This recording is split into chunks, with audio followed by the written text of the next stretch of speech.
Hello and welcome my dear students on my YouTube channel आदमी chemistry. तो प्यारे बच्चों, आज के इस इंपॉर्टेंट शॉर्ट वीडियो में बात करेंगे सॉलिड स्टेट यूनिट का एक खास क्वेश्चन है जो कि जेईई एडवांस में पूछा जा चुका है। और इस क्वेश्चन में पूछा गया आपको पैकिंग एफिशिएंसी के बारे में। थोड़ा सा मैं इसके बारे में आपको बता देता हूँ। पैकिंग एफिशिएंसी क्या होती है? जो भी यूनिट सेल है उसके अंदर जो उसका वॉल्यूम है, उसके अंदर कितना एटम वॉल्यूम ऑक्युपाई कर रहा है, that fraction is called packing efficiency. और जितना एटम का नंबर बढ़ेगा पैकिंग एफिशिएंसी बढ़ेगी। तो लैटिस अगर सिंपल क्यूबिक है, बॉडी सेंटर क्यूबिक है, फेस सेंटर क्यूबिक है, या सीसीपी लैटिस है, उस कंडीशन में नंबर ऑफ एटम कंटिन्यू बढ़ रहा है 1, 2 एंड 4। That's why packing efficiency are also increases 52, 68 and 74%। तो इस तरह से एग्जाम में क्वेश्चन पूछा जा सकता है। वहाँ पे यहाँ पे जो क्वेश्चन में आया है, पूछा गया है कि आपका सिंपल क्वेश्चन, एक बार हम क्वेश्चन को देख लेते हैं, उसके बाद हम उसको सॉल्व करेंगे आसान तरीके से, जिससे कि किसी तरह का भी कंफ्यूजन आपको ना रहे। और एक बहुत इंटरेस्टिंग सवाल है, इसमें बहुत कंफ्यूजन हो सकता है बच्चों को, आंसर गलत आ सकता है, लेकिन उसको दूर करना, उससे बचना है, इस क्वेश्चन को समझना जरूरी है। आइए तो बेटा क्वेश्चन में ध्यान से पढ़िए। यहाँ पूछा गया है atom x occupy the FCC lattice,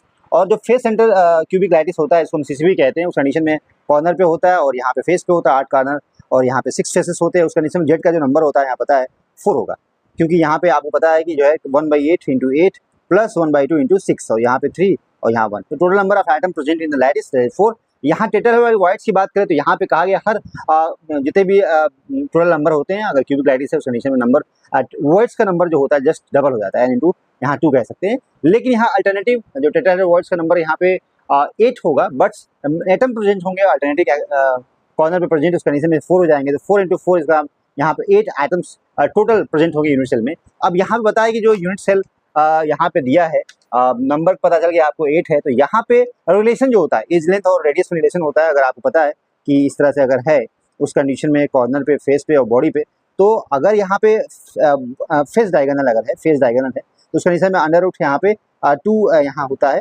अगर हम यहाँ पे देखें रेडियस और एज, ए बराबर एज लेंथ सिंपल क्यूबिक का 2r होता है, और यहाँ पे एज लेंथ है जो होता है यहाँ पर 4r, यहाँ अंडर रूट 3a 4r होता है, अंडर रूट 2a 4r होता है। और ये आपका जो बॉडी से बॉडी डायगोनल होता है, ये आपका फेस डायगोनल होता है, ये सिंपल जो क्यूबिक में इस तरह से रिलेशन होता है। तो आप देखें अगर, तो यहाँ पे क्या करना है बेटा कि जो यहाँ पे for the relation between the R and tetrahedroids की बात करें तो यहाँ पे 1/4 ऑफ द बॉडी डायगोनल होता है।